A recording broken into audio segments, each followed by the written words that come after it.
Hi, my name is Caitlin. As many of you guys already know me, I am with Verba. I'm the Director of Support over here, and I will be showing you guys how to use the brand new dynamic pricing interface, which is a really cool new system. We are super excited about this update. So thank you very much for coming, you guys. And if you have any questions, please feel free to chat them. They'll pop up in a little window in the bottom right-hand corner of the screen. And then, of course, after we do the presentation, which will only take about 20 minutes tops, we're going to do a little Q&A afterward where we can talk about all the different features and any questions that you have about the data that we have available. So without further ado, I want to go ahead and show you guys the new dynamic pricing interface. Some of you may have already seen it, and some of you may have not. If you haven't, you should log into Verba Compete, and then you can come to this page by going to Pricing up here, and then going to Dynamic Pricing. And it's marked as New right here. Real quick, before I get into the nitty-gritty, I want to show you guys the pop-up that is going to come up when you first come to your term. It will now pop that up for you when you go right into dynamic pricing. It used to be that you had to go to this like 3 pages deep page within the Verba settings panel in order to set your rush date, your margins, etc. It won't do that anymore. You can actually just go right to the interface. It'll give you a pop-up that says, hey, I need a rush date. I'm going to go ahead and define rush date more technically, since we may have some people who are newer to Verba in this webinar. The rush date is the day that we expect your sales to begin to significantly increase. So it's not really like those stragglers that are coming into your store during the summer, you know, those really excited students that want to get their books super ahead of time. It's more like when your online sales start to ramp up. Someday within that range, you'll want to pick that as your rush date. And if you have more questions about rush dates or anything like that, please feel free to send us a ticket, email us at support, and we'll be more than happy to talk you through that process. Once you input your rush date, we don't need your margins anymore. We're going to assume that you want to use the same margin information that you used last semester, so you don't have to keep inputting that every single time. It'll just take whatever you set last time. So if you set 10% minimum margin on individual titles, that'll flow over to the next term. You'll get this pop-up once you are done with your rush date. It used to take like 20 to 30 minutes for this information to populate within the quick view. We've made that significantly faster, and now it takes about a minute. So it'll run its process, get its way through there, and you'll be good to go. It'll generate all your recommendations. And with that, let's go ahead and look at this particular section, which again can be found by going to pricing and then dynamic pricing. But I'm already there, so let's go ahead and look at this top header bar. We can search by ISBN or title. We've built in the ability to search by title, so that's very exciting. You can sort your books, so you can go to most estimated sales, title, author, etc. It defaults to most estimated sales because it assumes that you would like to sort by the most titles that you're going to sell through, which makes sense because that has the most impact on student perception. Your various categories, these basically used to be color-coded categories where we would say, okay, these green are good to go, red you should source, yellow we have price changes. Consider this new dynamic pricing interface to be all of your yellow books. And by that I mean that we are suggesting that you either raise or lower these prices. And so you can look at all the books that we think that you should raise or all the books that we think that you should lower, for instance. Below this interface, you can see all the different books that we make these suggestions on. So for instance, Classical Myth by Powell, this is the ISBN. We think that you should lower this price. So you can see that little down arrow right there. The price suggestion that we're making this change on is the used book, and you can tell because it's highlighted in yellow. For this particular title, we think that you should change it to $67.75. This is the recommended price, not the original price. You can see some pretty top-level important stats over here on the right. So you can see your difference from Marketplace, for instance. This figure represents how much you are off from the Marketplace. So it looks like on average, this book is going to sell for about a little less than $70. and yours is going to be priced at $1.50 below the marketplace average. In order to do that, you're lowering your price by $6.55 from the original, and after you've made that change, your margin is going to be 31%. So, personally, I think this looks like a really fantastic change. I'm really happy with this choice. So I'm just going to click this little green button with the checkbox and say, yeah, sure, I want to accept that recommendation. This one below, it's volume 1 text. It looks like it is a brand new package, probably, with a pass key. This is one where we want to actually up this by $117. It's a package. Clearly somebody is selling this for a lot of money on the marketplace. This is a price that I personally would reject. I would say, I'm going to go ahead and stick with my original price. So I'm going to keep my original price of $221.30. And you can see here each of the ones where you've made a decision, they're going to scroll with you. So I accepted this one and it's green. I rejected this one and it's pink. If I'm unhappy with the choice that I've made and I'm like, I want to review that choice, I can just click undo. So that's super simple, and I can say, oh yeah, okay, I remember why I made that decision. I'm going to go ahead and accept it. This book right here, we want to raise it by $3, so it's going to be $3 above the marketplace average, and it's actually going down by $4.21. So I'm not super happy with this. I don't think that I need to make quite a drastic change. I'm actually going to edit it to $20.25, and then I would just save the manual price. So that's how you edit a price. If you don't want to accept a price, but you'd also still like to change it, essentially lock in a manual choice. Again, I just click the little pencil, so that's this little guy right there. I change it to whatever price I'd prefer that it to be, and then I click Save Manual Price. And those are blue with a little pencil next to them. There's also this View Details tab, so you can see that scrolls on all the decisions that you've already made. There's also the View Details right here. What this pop-up is going to give you is it's going to give you all those graphs that we had on Quick View, like in that Details tab, but it's going to group them all together, and the nice thing is that you are able to look at all of these different graphs and say, okay, what has this book really done over the past year, over the past 6 months, etc.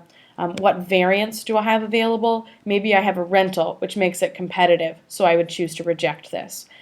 Maybe I do need to change this copy, and then I would choose to accept it.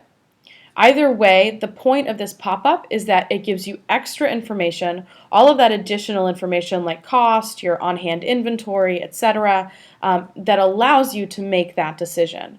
So you click accept or reject, or you can do your manual change, and the pencil's here as well. You would just click the little pencil, edit your price manually. And the really nice thing about that is that if you're the type of person who's very detail-oriented, really wants the option to look at all of your variants, all of the data before you make your decision, you can do so within the pop-up. And you can either work it on the simple interface with the top-level stats, or you can choose to come into the pop-up each time and use that information instead.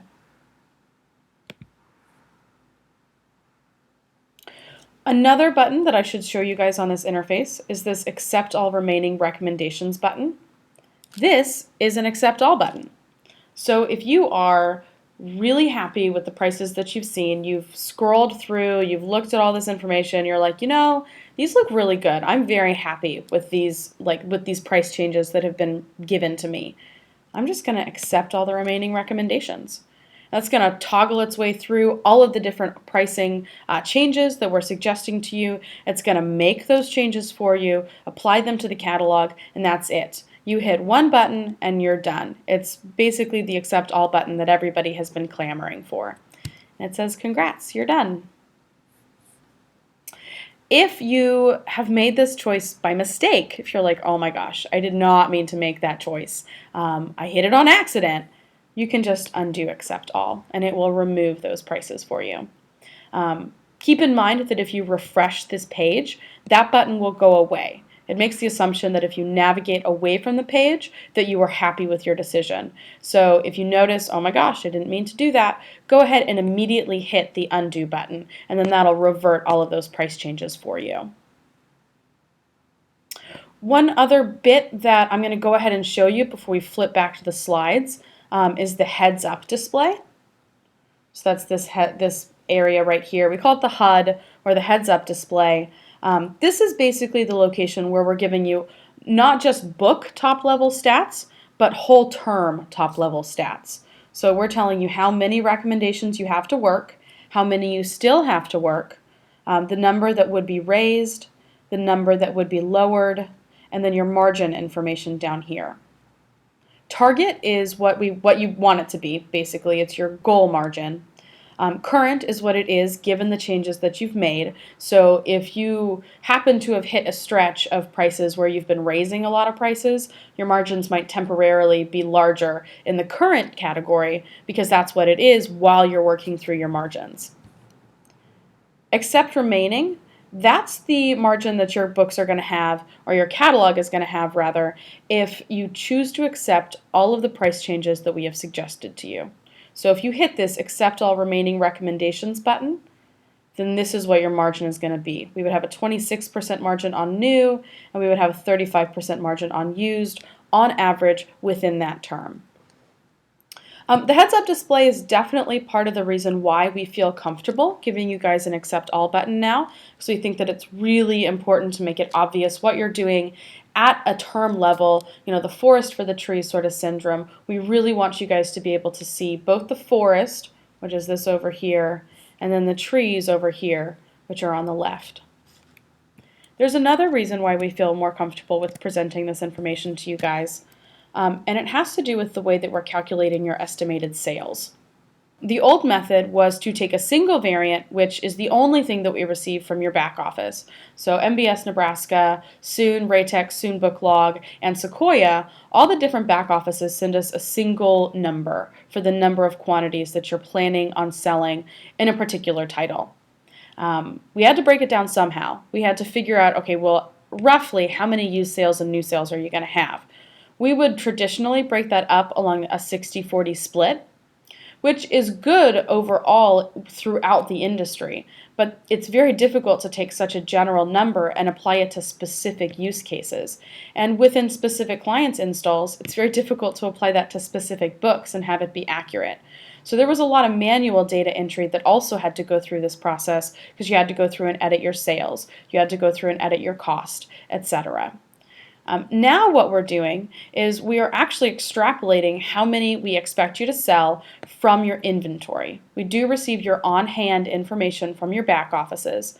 So at the point that you reach a 50% inventory in stock on a given item, we're then going to use that information to figure out how much you're going to sell of your estimated sales. So in the example at the very bottom of this page, if you have 50% of a, this looks like it's 100 quantity to provide. So it's 100 copies that you expect to sell, and you only have 50 in stock, 20 of which are new, 20 of which are used, 30 of which are new. We're going to double that because we're going to assume that you're going to sell 100% of your estimated sales at the percentage of new used that you currently have in stock. I also mentioned cost a little bit. Cost definitely used to be an issue. We have rectified that problem. We've talked to a few clients who have specific issues with their specific installs, but overall the issues have been rectified. And if you have any issues with cost, if you notice anything funky, just submit a ticket to support@verbasoftware.com and let us know, because we'll need to talk to your back office about the data that they're sending us. Once you've worked through all your prices, you've made your choices, you've made your selections, you push your prices. That's right here now. Click push your pricing. It'll take you to the push pricing screen. It'll tell you how many books that you have to push. We've updated the push pricing process as well.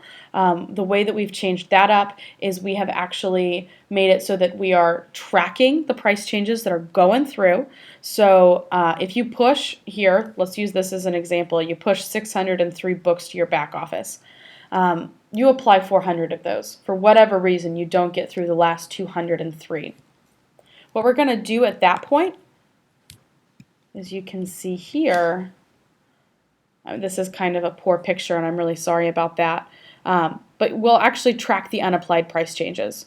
So you would have a third category on this page that says, hey, you know, you pushed 603 but you only applied 400.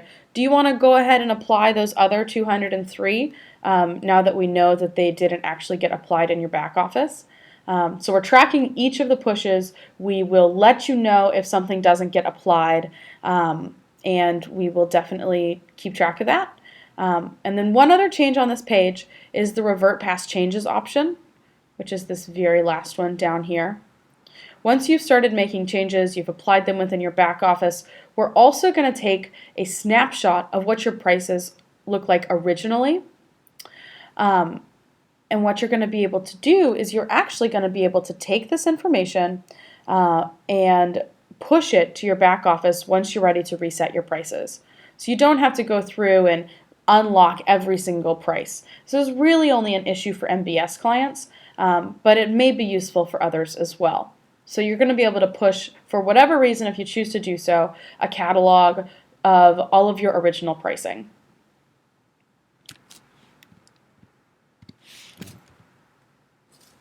There's one other page that I wanted to show you guys before we open it up to the Q&A process, and this is this notifications tab on the settings panel. Along with all of these different options, you know, we've made a lot of changes to the interface. We also want to make this more interactive from outside of VerbaCompete, and we want to be able to notify you of key indicators of action. So we're going to alert you when your recommendations are ready. So you can see here, this is on by default for everybody. It's only going to send the emails to the admins, but we're going to alert you when you reach that 50% inventory threshold. We're also going to let you know when something falls into the needs review category, which is this one right here.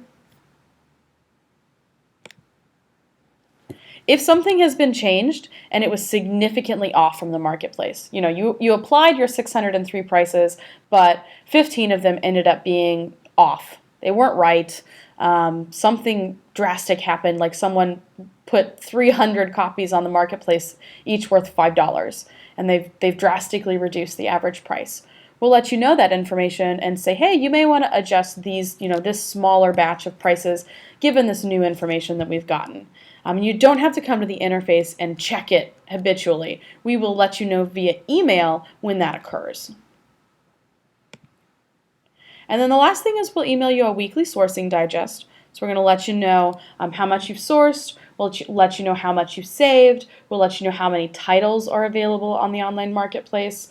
And those emails are going to be weekly within sourcing seasons. So you're not going to get these emails like randomly in the middle of August while you're in the middle of rush. It's really going to be during high tide sourcing seasons. And again, like I said, all of these emails are only going to go to the administrators. They're not going to go to your receiving agents. They're not going to go to your regular users. They're only going to go to your administrators.